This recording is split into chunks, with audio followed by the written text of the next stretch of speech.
At the very opening of the fruitful years began the preparation for the approaching famine.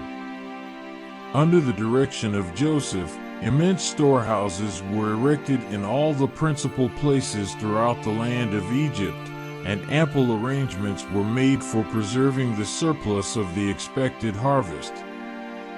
The same policy was continued during the 7 years of plenty, until the amount of grain laid in store was beyond computation.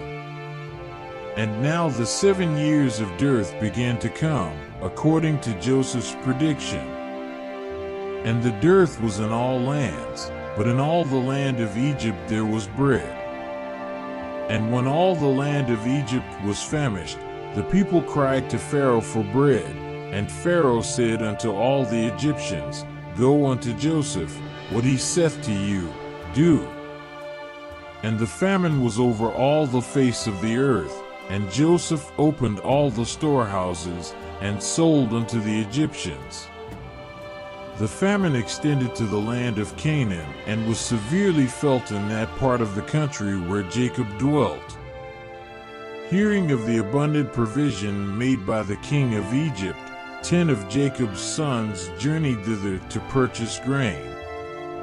On their arrival they were directed to the king's deputy, and with other applicants they came to present themselves before the ruler of the land.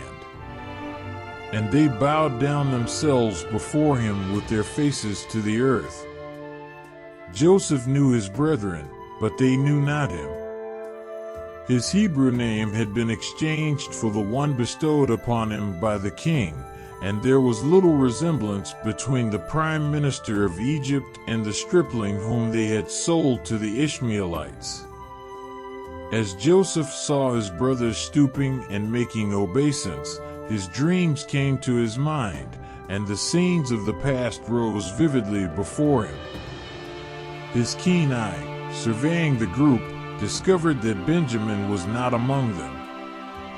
Had he also fallen a victim to the treacherous cruelty of those savage men?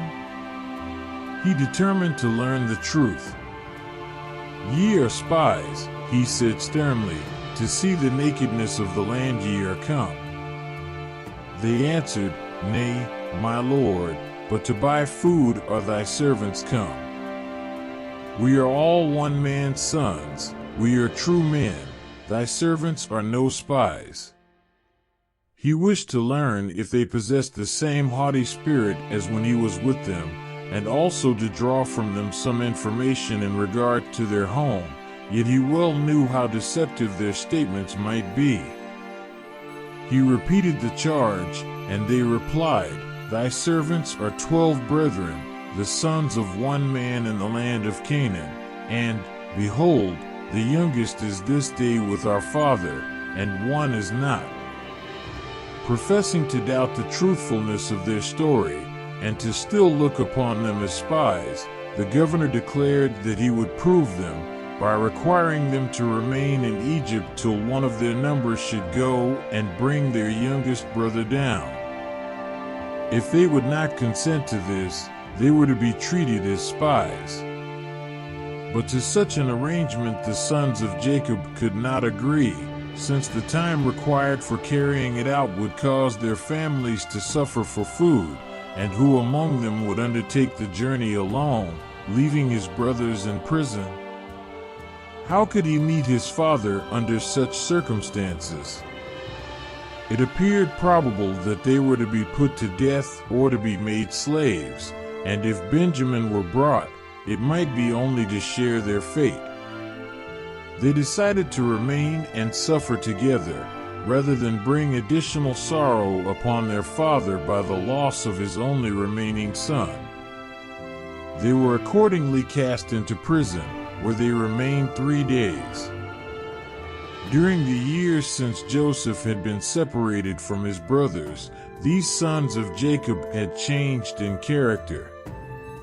Envious, turbulent, deceptive, cruel, and revengeful they had been, but now, when tested by adversity, they were shown to be unselfish, true to one another, devoted to their father, and, themselves middle-aged men, subject to his authority.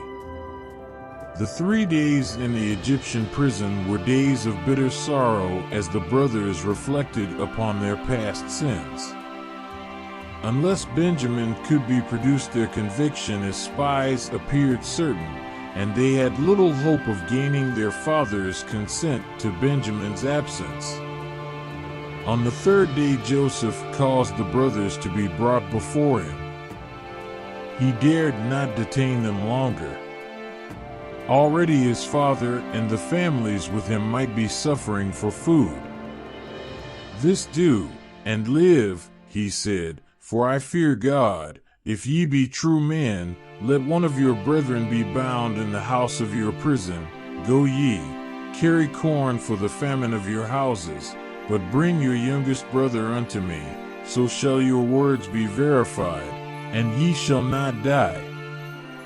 This proposition they agreed to accept, though expressing little hope that their father would let Benjamin return with them. Joseph had communicated with them through an interpreter, and having no thought that the governor understood them, they conversed freely with one another in his presence. They accused themselves in regard to their treatment of Joseph. "We are verily guilty concerning our brother, and that we saw the anguish of his soul when he besought us, and we would not hear. Therefore is this distress come upon us." Reuben, who had formed the plan for delivering him at Dothan, added, "Spake I not unto you, saying, Do not sin against the child, and ye would not hear? Therefore, behold, also his blood is required." Joseph, listening, could not control his emotions, and he went out and wept. On his return, he commanded that Simeon be bound before them and again committed to prison. In the cruel treatment of their brother, Simeon had been the instigator and chief actor, and it was for this reason that the choice fell upon him. Before permitting his brothers to depart, Joseph gave directions that they should be supplied with grain, and also that each man's money should be secretly placed in the mouth of his sack. Provender for the beasts on the homeward journey was also supplied. On the way, one of the company, opening his sack, was surprised to find his bag of silver. On his making known the fact to the others, they were alarmed and perplexed, and said one to another, "What is this that God hath done unto us? Should they regard it as a token of good from the Lord, or had he suffered it to occur to punish them for their sins and plunge them still deeper in affliction?" They acknowledged that God had seen their sins, and that he was now punishing them.